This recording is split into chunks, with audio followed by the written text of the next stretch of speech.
എല്ലാ വിദ്യാർത്ഥികൾക്കും പുതിയൊരു വീഡിയോയിലേക്ക് സ്വാഗതം. ഈ വർഷത്തെ MG യൂണിവേഴ്സിറ്റി ഡിഗ്രി കോഴ്സുകളിലേക്കുള്ള പ്രവേശനത്തിനായിട്ടുള്ള ട്രയൽ അലോട്ട്മെൻറ്റ് പ്രസിദ്ധീകരിച്ചു.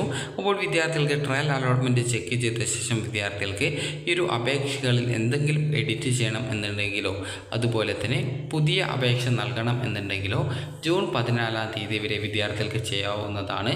അതുപോലെ തന്നെ സ്പോർട്സ് കോട്ട, കൾച്ചറൽ PD കോട്ട ഫൈനൽ റാങ്ക് ലിസ്റ്റ് പ്രസിദ്ധീകരിച്ചിട്ടുണ്ട്.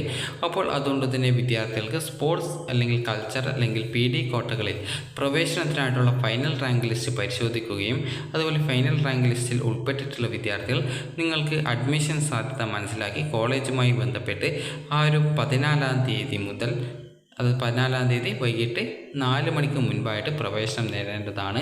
അപ്പോൾ സ്പോർട്സ് കോട്ട, കൾച്ചറൽ PD കോട്ടകളിലെ പ്രവേശനത്തിനായിട്ടുള്ള ഫൈനൽ റാങ്ക് ലിസ്റ്റാണ് പ്രസിദ്ധീകരിച്ചിട്ടുള്ളത്. നിങ്ങൾ കോളേജുമായി ബന്ധപ്പെട്ട് നിങ്ങൾക്ക് പ്രവേശനം ലഭിക്കാൻ സാധ്യത ഉണ്ടോ എന്നുള്ള കാര്യം കൂടി മനസ്സിലാക്കിയിട്ട് കോളേജിൽ വിളിച്ച് ചോദിച്ചു കഴിഞ്ഞാൽ നിങ്ങൾക്ക് അവിടെ അഡ്മിഷൻ കിട്ടുമോ എന്നുള്ള കാര്യം മനസ്സിലാക്കാം. അപ്പോൾ അങ്ങനെ കിട്ടുമെങ്കിൽ പോയിട്ട് 14 വൈകിട്ട് 4 മണിക്ക് മുമ്പായിട്ട് അഡ്മിഷൻ നേടേണ്ടതാണ്. അതുപോലെ തന്നെ വിദ്യാർത്ഥികളുടെ അതായത് ഓണേഴ്സ് ബിരുദത്തിൻ്റെ ട്രയൽ അലോട്ട്മെൻറ്റ് പ്രസിദ്ധീകരിച്ചിട്ടുണ്ട്. അപ്പോൾ വിദ്യാർത്ഥികൾ ഓൾറെഡി ഈ ഒരു ട്രയൽ അലോട്ട്മെൻറ്റ് ചെക്ക് ചെയ്തിട്ടുണ്ടാകും.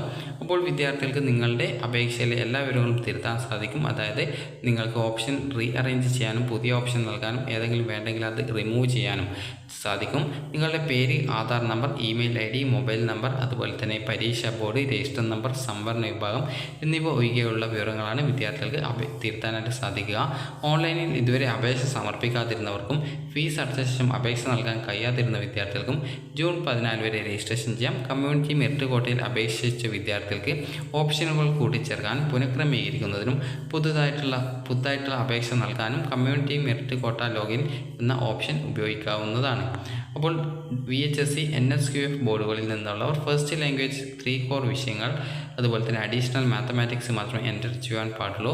വൊക്കേഷണൽ വിഷയങ്ങളും എൻ്റർപ്രണർഷിപ്പ് എന്ന വിഷയവും എൻ്റർ ചെയ്യാനായിട്ട് പാടുള്ളതല്ല. അപ്പോൾ വിദ്യാർത്ഥികൾക്ക് എങ്ങനെ എഡിറ്റ് ചെയ്യണമെന്ന് സംബന്ധിച്ചുള്ള വിശദമായിട്ടുള്ള ഡീറ്റെയിൽസ് നൽകിയിട്ടുണ്ട്. ആദ്യം നിങ്ങളുടെ ആപ്ലിക്കേഷൻ നമ്പറും പാസ്വേഡും നൽകി ലോഗിൻ ചെയ്യുക. അതിനുശേഷം വിദ്യാർത്ഥികൾ click here to edit your personal and academic details എന്നുള്ള ഓപ്ഷൻ ഉണ്ട്. അതിൽ ക്ലിക്ക് ചെയ്യുക. ക്ലിക്ക് ചെയ്ത് നിങ്ങളുടെ അപേക്ഷയിൽ എല്ലാ വിവരങ്ങളും എന്തൊക്കെ എഡിറ്റ് ചെയ്യണം അതൊക്കെ എഡിറ്റ് ചെയ്യുക. അതിനുശേഷം അപ്ഡേറ്റ് ബട്ടണിൽ ക്ലിക്ക് ചെയ്യുക. അതിനുശേഷം വിദ്യാർത്ഥികൾക്ക് കാൻഡിഡേറ്റ് ഷുഡ് ഹാവ് സേവ് അതായത് നിങ്ങൾ ആ ഒരു അപ്ഡേറ്റ് ചെയ്ത ശേഷം നിങ്ങളുടെ ആ ഒരു ഡീറ്റെയിൽസൊക്കെ സേവ് ചെയ്യുക.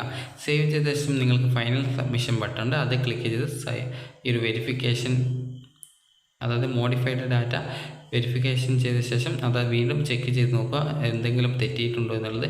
തെറ്റിയിട്ടൊന്നും ഇല്ല എങ്കിൽ മാത്രം ഫൈനൽ കൺഫർമേഷൻ ചെയ്യുക. തെറ്റിയിട്ടുണ്ടെങ്കിൽ അത് എഡിറ്റ് ചെയ്ത് വീണ്ടും നിങ്ങൾ ഈ ഒരു സ്റ്റെപ്പുകളിലൂടെ ഫൈനൽ സബ്മിഷൻ ബട്ടണിൽ ക്ലിക്ക് ചെയ്ത് സബ്മിറ്റ് ചെയ്യുക.